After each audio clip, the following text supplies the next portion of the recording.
US Iran war అసలు ఎవరికి లాభం అంటే కొంతమంది ట్రేడర్స్ ఈ వార్ వలన కోట్ల రూపాయలు సంపాదిస్తున్నట్టుగా డేటా అయితే వస్తుంది. దీని గురించి ఈ రోజు మార్కెట్ అనాలిసిస్ లో మాట్లాడుకుందాం. దీంతో పాటుగా present US Iran war status ఏంటి, నిన్నే కదా ఒక 14 పాయింట్ ప్రపోజల్ ని యుఎస్ పంపిందని చెప్పి అప్డేట్ వచ్చింది.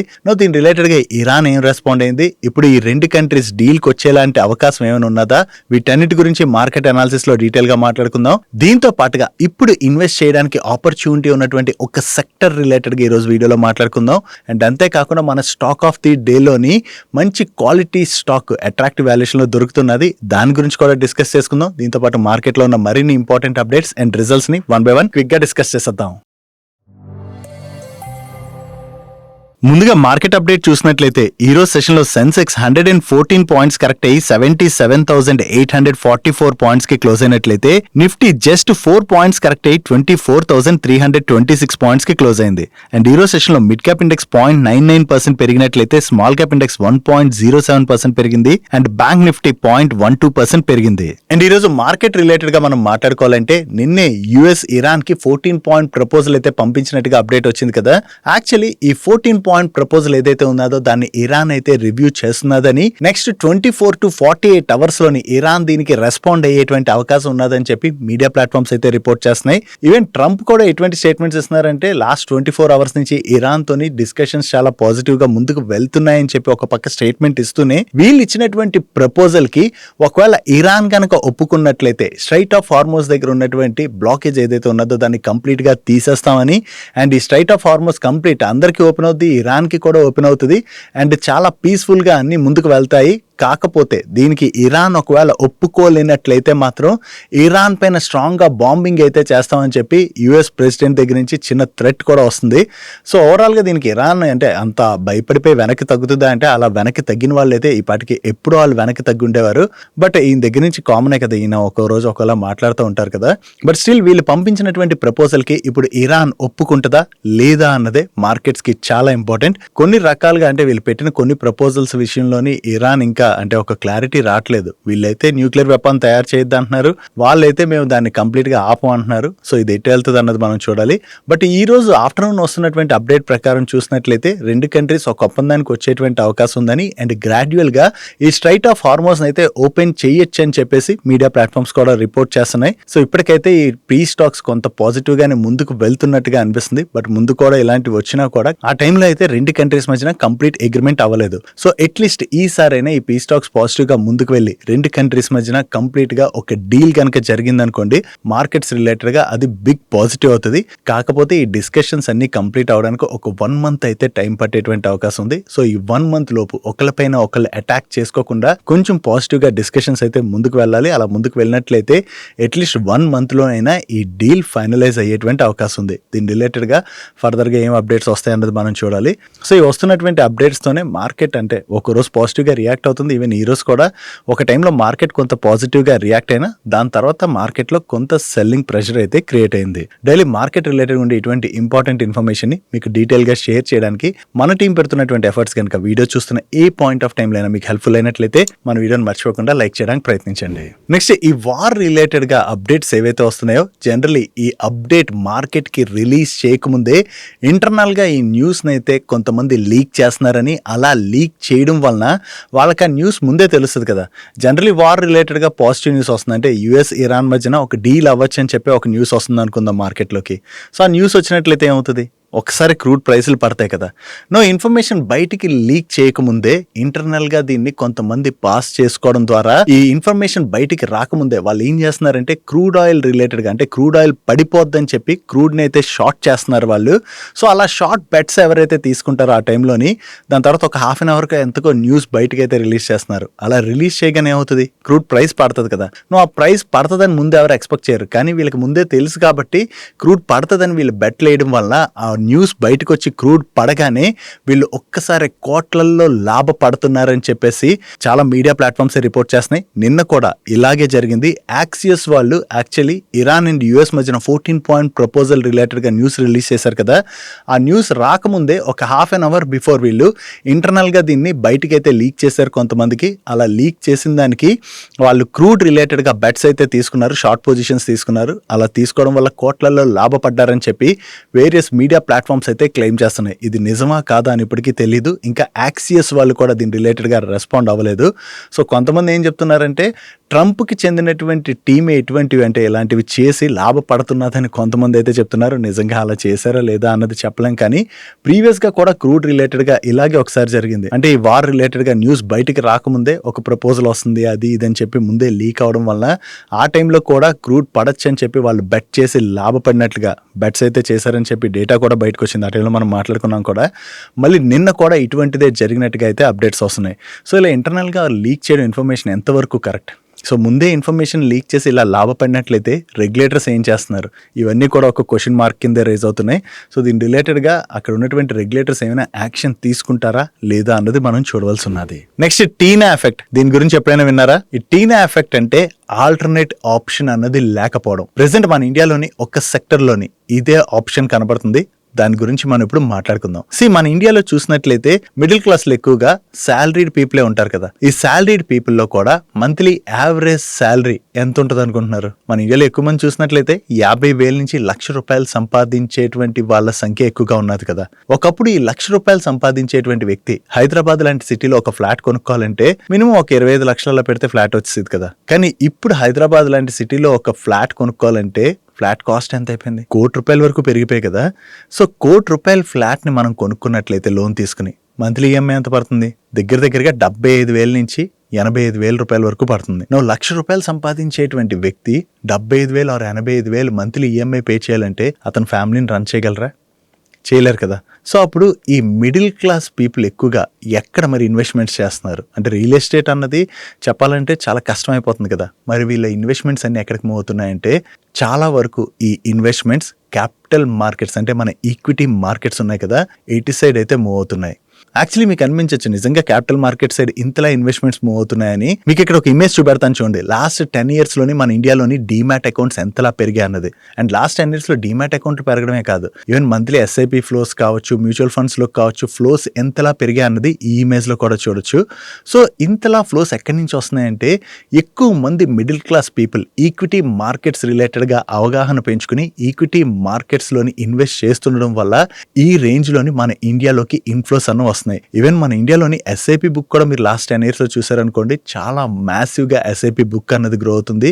దీంతో పాటుగా మీరు సిడిఎస్ఎల్, ఎన్ఎస్డిఎల్ లాంటి డిపాజిటరీస్ దగ్గర కూడా ఓపెన్ అవుతున్నటువంటి అకౌంట్స్ చూసినట్లయితే చాలా భయంకరంగా అకౌంట్స్ ఓపెన్ అవుతున్నాయి. సిడిఎస్ఎల్ ప్రెసెంట్ 85% దగ్గరే మార్కెట్ షేర్ ఉన్నది దీనిలోని.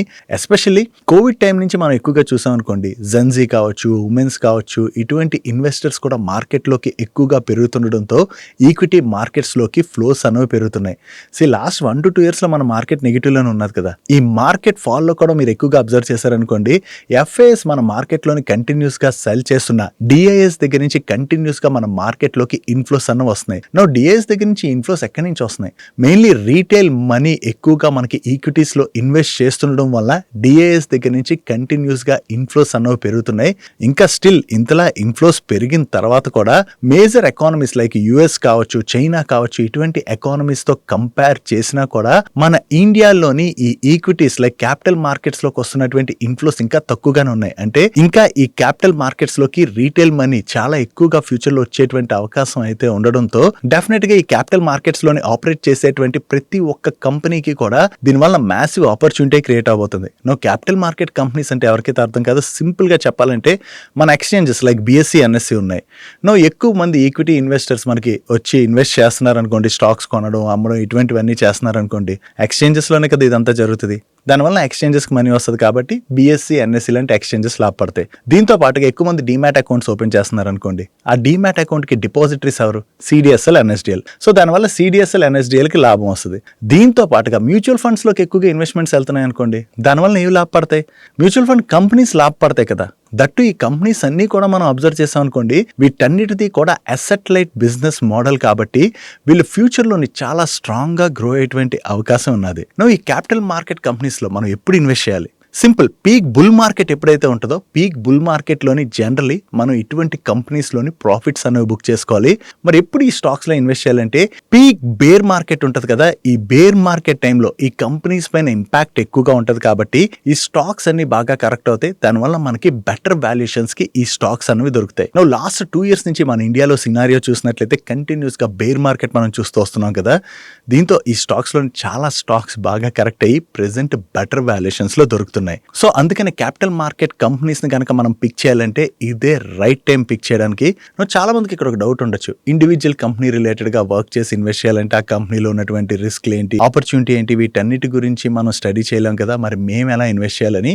సో అలా ఎవరికైతే డౌట్స్ ఉంటాయో మీరు ఈవెన్ ఇండివిజువల్ స్టాక్స్ కాదు, మ్యూచువల్ ఫండ్ రూట్ ని కూడా సెలెక్ట్ చేసుకోవచ్చు. మ్యూచువల్ ఫండ్ రూట్ ని కనుక సెలెక్ట్ చేసుకోవాలనుకున్నట్లయితే మీకు వేరియస్ టైప్ ఆఫ్ ఈ క్యాపిటల్ మార్కెట్ ఇండెక్స్ ఫండ్స్ అయితే ఉన్నాయి. చాలా మ్యూచువల్ ఫండ్ కంపెనీస్ మీకు ఈ క్యాపిటల్ మార్కెట్ ఇండెక్స్ ఫండ్స్ అయితే ఆఫర్ చేస్తున్నాయి, అటువంటివి కూడా చూడొచ్చు. ఈవెన్ ప్రెసెంట్ ఇప్పుడు చూసినట్లయితే యాక్సిస్ మ్యూచువల్ ఫండ్ వాళ్ళది క్యాపిటల్ మార్కెట్ ఇండెక్స్ ఫండ్ యొక్క ఎన్ఎఫ్ఓ అయితే ఆల్రెడీ ఓపెన్ అయింది. ఎన్ఎఫ్ఓ అయితే ప్రెసెంట్ నడుస్తున్నది కూడా. ఈ క్యాపిటల్ మార్కెట్ ఇండెక్స్ ఫండ్ లోని ఏ ఇండస్ట్రీకి ఎంత అలొకేషన్ ఇచ్చారన్నది మీరు ఇక్కడ స్క్రీన్ పై చూడొచ్చు. అండ్ అలాగే ఈ క్యాపిటల్ మార్కెట్ ఇండెక్స్ ఫండ్ లోని టాప్ 10 స్టాక్స్ ఏ ఉన్నాయి అండ్ వాటికి ఎంత వెయిటేజ్ ఇచ్చారన్నది కూడా మీరు ఇక్కడ స్క్రీన్ పై చూడొచ్చు. ఒకవేళ మీలో ఎవరైనా ప్రెసెంట్ ఉన్నటువంటి క్యాపిటల్ మార్కెట్ ఇండెక్స్ ఫండ్ లో ఉన్న ఆపర్చునిటీని కనుక యూజ్ చేసుకోవాలనుకున్నట్లయితే ఈవెన్ ఈ మ్యూచువల్ ఫండ్ రూట్ ని కూడా సెలెక్ట్ చేసుకోవడం ద్వారా మీ ఇన్వెస్ట్మెంట్ అయితే చేసుకోవచ్చు. Next coming to the stock of the day. ఈ రోజు స్టాక్ ఆఫ్ ది డే లోని one of the leading 2-wheeler manufacturing company అయినటువంటి హీరో మోటోకార్ప్ రిలేటెడ్ గా మనం మాట్లాడుకోబోతున్నాం. యాక్చువల్లీ ఈ హీరో మోటోకార్ప్ రిలేటెడ్ గా మాట్లాడుకోవడానికి రీజన్ ఒకటి, నిన్న వీళ్ళ రిజల్ట్స్ బాగా వచ్చాయి, ఆ రిజల్ట్స్ గురించి మనం ఆల్రెడీ మాట్లాడుకున్నాం. కానీ ఈ రిజల్ట్స్ కాకుండా వీళ్ళ మేనేజ్మెంట్ కాన్ కాల్ లో ఇచ్చినటువంటి కామెంటరీ ఏదైతే ఉందో దాని గురించి మనం తెలుసుకోవాలి. దీంతో పాటుగా ప్రెసెంట్ వాల్యుయేషన్ పరంగా మనం కంపేర్ చేస్తే రిమైనింగ్ 2-wheeler మ్యానుఫ్యాక్చరింగ్ కంపెనీస్ తో మనం చూసాం అనుకోండి, హీరో మోటోకార్ప్ అట్రాక్టివ్ వాల్యుయేషన్స్ లో ఉందా లేదా, వీటన్నిటి రిలేటెడ్ గా ఇప్పుడు మనం డీటెయిల్ గా మాట్లాడుకుందాం. ఫస్ట్ థింగ్, వీళ్ళ కాన్ కాల్ లోని మేనేజ్మెంట్ షేర్ చేస్తున్న దాని ప్రకారం చూసినట్లయితే హీరో మోటోకార్ప్ వాళ్ళు ఫైనాన్షియల్ ఇయర్ 26 లోని వీళ్ళకి చెందినటువంటి అక్రాస్ సెగ్మెంట్స్ లైక్ స్కూటర్స్ కావచ్చు, బైక్స్ కావచ్చు, ఎలక్ట్రిక్ వెహికల్స్ కావచ్చు, వీటన్నిటి వాల్యూమ్స్ లో కూడా వీళ్ళు మంచి గ్రోత్ డెలివర్ చేశారు. దీంతో పాటుగా ఫైనాన్షియల్ ఇయర్ 27 లోని వీళ్ళు స్ట్రాంగ్ గా క్యాపెక్స్ అయితే చేయబోతున్నట్టుగా వీళ్ళ మేనేజ్మెంట్ చెప్తుంది. ఓవరాల్ గా 1500 crores వరకు వేరియస్ వెహికల్స్ రిలేటెడ్ గా కెపాసిటీని అయితే ఎక్స్పాండ్ చేయడానికి ఇన్వెస్ట్ చేస్తామని, దీంతో పాటుగా అడిషనల్ గా మరొక 700 crores గ్లోబల్ పార్ట్స్ రిలేటెడ్ గా కూడా వీళ్ళు ఇన్వెస్ట్ చేయబోతున్నట్టుగా వీళ్ళ మేనేజ్మెంట్ షేర్ చేస్తుంది. ఇవే కాకుండా ఈ ఫైనాన్షియల్ ఇయర్ 26 లోని 9 న్యూ లాంచెస్ ఉన్నాయి. దీనిలోని ఎలక్ట్రిక్ వెహికల్స్ ఉన్నాయి కదా, వీళ్ళ ఎలక్ట్రిక్ వెహికల్ మోడల్స్ కూడా ఆల్రెడీ మార్కెట్ లోని బాగా సక్సెస్ అయ్యాయి. సో ఈ కొత్త ఈవీ మోడల్స్ తో పాటు వీళ్ళ రిమైనింగ్ న్యూ మోడల్స్ ఏవైతే ఉన్నాయో వాటన్నిటిని కూడా ఓవరాల్ గా 9 న్యూ మోడల్స్ అయితే లాంచ్ చేస్తామని చెప్పి వీళ్ళ మేనేజ్మెంట్ చెప్తుంది. సో కొత్త మోడల్స్ ఏవైతే మార్కెట్ లోకి వస్తాయో డెఫినెట్లీ ఆ మోడల్స్ రిలేటెడ్ గా మార్కెట్ లోని కొంత బజ్ అయితే క్రియేట్ అయ్యి వీళ్ళ సేల్స్ అయితే పెరగచ్చు కదా. సో అది కూడా వీళ్ళ రిలేటెడ్ గా అయితే మనం పాజిటివ్ గా చూడొచ్చు. అండ్ గ్రోత్ రిలేటెడ్ గా వచ్చేసరికి వీళ్ళ మేనేజ్మెంట్ చెప్తున్న దాని ప్రకారం ఇండస్ట్రీ అయితే ఈ ఫైనాన్షియల్ ఇయర్ 27 లోని హై సింగిల్ డిజిట్ గ్రోత్ అయితే ఎక్స్పెక్ట్ చేస్తున్నదని, వీళ్ళ విషయంకి వచ్చేసరికి వీళ్ళ మెయిన్ ప్రీమియమైజేషన్ ఈవీస్ పైన చాలా ఎక్కువగా ఫోకస్ చేయబోతున్నట్టుగా చెప్తున్నారు. అండ్ అంతేకాకుండా ప్రెసెంట్ మనం చూసినట్లయితే రా మెటీరియల్ ప్రైస్లు కొంత పెరిగిపోయి దీనివల్ల అక్రాస్ ఇండస్ట్రీ యొక్క మార్జిన్స్ పైన ఇంపాక్ట్ పడుతున్నది కదా, ఆ ఇంపాక్ట్ ని కూడా పాస్ ఆన్ చేసే విధంగా వీళ్ళైతే స్టెప్స్ తీసుకుంటామని చెప్పి వీళ్ళ మేనేజ్మెంట్ గైడెన్స్ ఇవ్వడం జరిగింది. ఓవరాల్ గా వీళ్ళ మేనేజ్మెంట్ దగ్గర నుంచి కాన్ కాల్ లో వచ్చినటువంటి కామెంట్స్ ఏవైతే ఉన్నాయో ఇవన్నీ కూడా హీరో మోటోకార్ప్ రిలేటెడ్ గా మనం పాజిటివ్ గా చూడొచ్చు. అండ్ ఈ ఫైనాన్షియల్ ఇయర్ 27 లోని వీళ్ళ క్యాపెక్స్ రిలేటెడ్ గా కూడా స్ట్రాంగ్ ఇన్వెస్ట్మెంట్ అయితే చేయబోతున్నారు కదా, దానివల్ల లాంగ్ టర్మ్ లో డెఫినెట్ గా అది కంపెనీకి అయితే పాజిటివ్ కానుంది. Now coming to the valuation part. Valuation పరంగా మనం కంపేర్ చేసి చూసినా కూడా రిమైనింగ్ 2-వీలర్ మ్యానుఫ్యాక్చరింగ్ కంపెనీస్ తో కంపేర్ చేస్తే ప్రెసెంట్ హీరో మోటోకార్ప్ స్టాక్ అయితే అట్రాక్టివ్ వాల్యుయేషన్స్ లోనే ట్రేడ్ అవుతుంది. ప్రెసెంట్ ఈ కంపెనీ అరౌండ్ 18 PE లో అయితే ట్రేడ్ అవుతుంది. సో ఇంత క్వాలిటీ కంపెనీ 18 PE దగ్గరలో ట్రేడ్ అవుతుందంటే చాలా మంచి వాల్యుయేషన్ లోనే ట్రేడ్ అవుతున్నట్టుగా మనం అర్థం చేసుకోవచ్చు. దట్టు కంపెనీ రిలేటెడ్ గా మాట్లాడుకోవాలంటే company is very good company and అలాగే వీళ్ళు స్ట్రాంగ్ గా గ్రో అవడానికి ఆపర్చునిటీ కూడా ఉన్నది. నెక్స్ట్ తేజస్ నెట్వర్క్స్ వాళ్ళ రిలేటెడ్ గా ఒక పాజిటివ్ న్యూస్ అయితే కనపడుతున్నది. Government of India national wide direct to mobile broadcasting ecosystem అయితే రోల్ అవుట్ చేయడానికి చూస్తున్నది కదా. ఈ direct to mobile broadcasting ecosystem అంటే సింపుల్ గా మనం అర్థం చేసుకోవాలంటే మనకి అన్ని రకాల టెలివిజన్ ఛానల్స్ ఉంటాయి కదా. ఈ టెలివిజన్ ఛానల్స్ అన్ని కూడా మనం మొబైల్ లోనే చూసుకోవచ్చు. ఇక్కడ మీకు డౌట్ రావచ్చు, యూట్యూబ్ లో మనం చూస్తున్నాం కదా, మరి దీని వల్ల వచ్చేటువంటి బెనిఫిట్ ఏంటంటే మీ మొబైల్లోని ఎటువంటి నెట్వర్క్ లేకపోయినా, సిమ్ కార్డ్ లేకపోయినా, ఏమి లేకపోయినా కూడా ఈ direct to mobile broadcasting ecosystem ని యూజ్ చేయడం ద్వారా మీరు అన్ని రకాల టెలివిజన్ ఛానల్స్ ని చూసుకునేటువంటి వెసులుబాటు అయితే దొరుకుతుంది. కాకపోతే దీనికి ఏంటంటే మనకి ప్రీవియస్ గా ఎఫ్ఎం రేడియో ఉంటుంది కదా, ఈ ఎఫ్ఎం రేడియోలోని మనకి ప్రసారాలు ఎలాగొస్తాయి అలాగే ఇక్కడ కూడా direct to mobile broadcasting ecosystem అన్నది వర్క్ చేస్తుంది అనమాట. నువ్వు ఈ direct to mobile broadcasting ecosystem related గా తేజస్ నెట్వర్క్ వాళ్ళు డెవలప్ చేసినటువంటి ఎక్విప్మెంట్ ఏదైతే ఉన్నదో ఆ ఎక్విప్మెంట్ సక్సెస్ఫుల్లీ అన్ని రకాల టెస్ట్లు అంటే గవర్నమెంట్ యొక్క టెస్ట్లు అన్ని కూడా క్లియర్ చేసిందని, త్వరలోనే దీని యొక్క కమర్షియల్ రోల్అవుట్ కూడా జరిగేటువంటి అవకాశం ఉన్నదని చెప్పి మీడియా ప్లాట్ఫామ్స్ దగ్గర నుంచి అప్డేట్ అయితే వస్తుంది. ఒకవేళ ఈ టెస్ట్లన్నీ సక్సెస్ఫుల్లీ పాస్ అయ్యి ఈ direct to mobile broadcasting ecosystem roll out గనక జరిగినట్లయితే డెఫినెట్ గా తేజస్ నెట్వర్క్స్ వాళ్ళకి చాలా స్ట్రాంగ్ గా ఆర్డర్స్ వచ్చేటువంటి అవకాశం ఉన్నది. కాబట్టి అది తేజస్ నెట్వర్క్స్ వాళ్ళకి పాజిటివ్ కానుంది. సో ఈ అప్డేట్ రావడంతోనే ఈ రోజు సెషన్ లో మనకి తేజస్ నెట్వర్క్ స్టాక్ లో అంత పాజిటివ్ మూమెంటం కనపడింది. నెక్స్ట్ ఈ రోజు సెషన్ లో మీరు అబ్జర్వ్ చేశారనుకోండి, గోద్రేజ్ ఇండస్ట్రీస్ స్టాక్ లోని మనకి చాలా పాజిటివ్ మూమెంటం కనపడింది కదా. దానికి రీజన్ వీళ్ళ మేనేజ్మెంట్ దగ్గర నుంచి ఈ Godrej group of companies related గా వచ్చినటువంటి స్టేట్మెంట్స్. యాక్చువల్లీ వీళ్ళు నెక్స్ట్ ఫేజ్ ఆఫ్ ఎక్స్పాన్షన్ లోకి అయితే వెళ్తున్నామని, దీనిలో భాగంగా 2031 నాటికల్లా వీళ్ళు 5 lakh crores మార్కెట్ క్యాప్ ని టార్గెట్ గా పెట్టుకున్నట్టుగా, అంటే ఓవరాల్ గ్రూప్ మార్కెట్ క్యాప్ ని 5 lakh crores కి టార్గెట్ గా పెట్టుకున్నట్టుగా షేర్ చేస్తున్నారు. అండ్ వీళ్ళ న్యూ బ్రాండ్ ఐడెంటిటీని అయితే తీసుకొస్తున్నామని, దీంతో పాటుగా 15% యాన్యువల్ సేల్స్ గ్రోత్ ని టార్గెట్ చేస్తున్నట్లుగా 20% EPS గ్రోత్ అయితే డెలివర్ చేస్తామని, అండ్ ఈ గోద్రేజ్ గ్రూప్ ని ఓవరాల్ గా 3 to 5 లిస్టెడ్ ప్లాట్ఫామ్స్ గా మార్చాలని చూస్తున్నామని, అండ్ వీళ్ళ అక్రాస్ బిజినెస్ లోని 18% ROE ని టార్గెట్ చేస్తున్నట్టుగా వీళ్ళ మేనేజ్మెంట్ దగ్గర నుంచి కామెంట్స్ రావడం జరిగింది. సో ఎప్పుడైతే మేనేజ్మెంట్ దగ్గర నుంచి ఈ next phase of expansion related గా ఇంత పాజిటివ్ స్టేట్మెంట్స్ వచ్చాయో, దాంతోనే ఈ రోజు సెషన్ లో గోద్రేజ్ ఇండస్ట్రీ స్టాక్ లో మనకి అంత పాజిటివ్ మూమెంటం కనపడింది. Next Jammu and Kashmir bank లోని కోటక్ మహీంద్రా బ్యాంక్ వాళ్ళు 10% స్టేక్ అయితే ఎక్వైర్ చేసుకునేందుకు గాను ఆర్బీఐ దగ్గర రిక్వెస్ట్ అయితే పెట్టుకోవడం జరిగింది. ఇప్పుడు దీని రిలేటెడ్ గా ఆర్బీఐ దగ్గర నుంచి కోటక్ మహీంద్రా బ్యాంక్ వాళ్ళకైతే అప్రూవల్ లభించింది. సో ఈ అప్రూవల్ రావడంతో నెక్స్ట్ 1 year పాటు ఎప్పుడైనా సరే కోటక్ మహీంద్రా బ్యాంక్ వాళ్ళు జమ్మూ అండ్ కాశ్మీర్ బ్యాంక్ లోని 9.99% వరకు కూడా స్టేక్ నైతే ఎక్వైర్ చేసుకోవచ్చు. ఒకవేళ ఈ 1 year లోపు ఈ స్టేక్ ఎక్వేషన్ చేయకపోతే ఇదైతే క్యాన్సిల్ అయిపోతుంది. సో ఆర్బీఐ దగ్గర నుంచి అప్రూవల్ రావడంతో కంపల్సరీ కోటక్ బ్యాంక్ వాళ్ళు జేఎన్కే బ్యాంక్ లో ఈ స్టేక్ ని ఎక్వైర్ చేయాలంటే అలా ఏం లేదు, ఇది కోటక్ మహీంద్రా బ్యాంక్ వాళ్ళ ఇష్టం. ఒకవేళ వాళ్ళు ఎక్వైర్ చేయాలనుకున్నట్టే చేయొచ్చు, లేదంటే లేదు. వాళ్ళకి ఆపర్చునిటీ కనపడినట్టుంది, దాంతోనే వాళ్ళైతే ఎక్వైర్ చేద్దాం అనుకున్నారు. బట్ ఎక్వేషన్ చేయాలంటే ఆర్బీఐ అప్రూవల్ రావాలి కాబట్టి ఆర్బీఐ దగ్గర వీళ్ళు రిక్వెస్ట్ అయితే పెట్టుకోవడం జరిగింది. Next elite blenders and distilleries వాళ్ళకి గవర్నమెంట్ ఆఫ్ ఆంధ్రప్రదేశ్ దగ్గర నుంచి ఒక ఎల్ఓఏ వచ్చింది. సో ఈ ఎల్ఓఏ రావడంతో వీళ్ళు ఆంధ్రప్రదేశ్ లోని 46.5 lakh cases annual కెపాసిటీతోని IMFL green field bottling plant అయితే సెటప్ చేసుకోవడానికి వీళ్ళకి అప్రూవల్ లభించినట్టుగా వీళ్ళు షేర్ చేస్తున్నారు. సో వీళ్ళు కొత్త ప్లాన్ ని సెటప్ చేసుకోవడానికి ఆంధ్రప్రదేశ్ గవర్నమెంట్ దగ్గర నుంచి అప్రూవల్ వచ్చింది కాబట్టి ఇది ఎలైట్ బ్లెండర్స్ రిలేటెడ్ గా పాజిటివ్. దాంతో ఈ రోజు సెషన్ లో స్టాక్ లో మనకి పాజిటివ్ మూమెంటం కనపడింది. నెక్స్ట్ కేఈ ఇండస్ట్రీస్ వాళ్ళకి చెందినటువంటి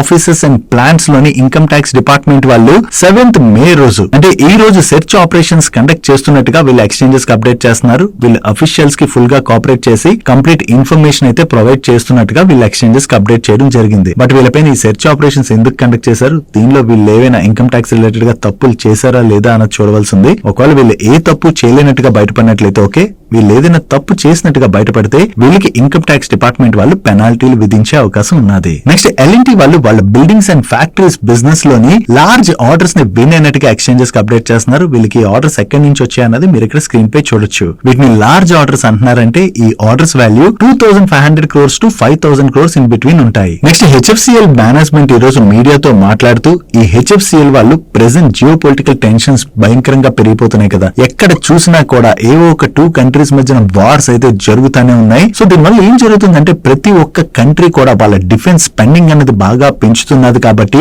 HFCL వాళ్ళు వాళ్ళ బిజినెస్ ని డిఫెన్స్ లో కూడా స్ట్రాంగ్ గా ఎక్స్పాండ్ చేయాలని చూస్తున్నట్టుగా వీళ్ళ మేనేజ్మెంట్ అయితే కామెంట్ చేయడం జరిగింది. సో ప్రెసెంట్ మనం చూస్తే ప్రతి కంట్రీ డిఫెన్స్ స్పెండింగ్ బాగానే పెంచుతున్నది. కాబట్టి ఈ డిఫెన్స్ సెక్టర్ లో వర్క్ చేసేటువంటి కంపెనీస్ కి ఫ్యూచర్ లో మంచి ఆర్డర్స్ వచ్చేటువంటి అవకాశం ఉన్నది. సో ఇప్పుడు HFCL వాళ్ళు కూడా ఆపర్చునిటీని గ్రాప్ చేయడానికి చూస్తున్నారు. కాబట్టి ఇది HFCL రిలేటెడ్ గా మనం పాజిటివ్ గా చూడొచ్చు. Next government of India various PSUs లోని వాళ్ళకు ఉన్నటువంటి స్టేక్ ని డైవర్స్ చేయడానికి చూస్తున్నారు కదా. దీనిలో భాగంగా కొన్ని PSU కంపెనీస్ లోని గవర్నమెంట్ యొక్క స్టేక్ ని OFS రూట్ లో అయితే వాళ్ళు సెల్ చేస్తూ వస్తున్నారు. ఇప్పుడు కోల్ ఇండియాలో కూడా త్వరలో గవర్నమెంట్ OFS రూట్ లోని 3 to 4% ఆఫ్ ది స్టేక్ ని డైవర్స్ చేయడానికి చూస్తున్నది అని చెప్పి CNBC వాళ్ళు వాళ్ళ సోర్సెస్ ద్వారా తెలిసినటువంటి ఇన్ఫర్మేషన్ ని షేర్ చేయడం జరిగింది.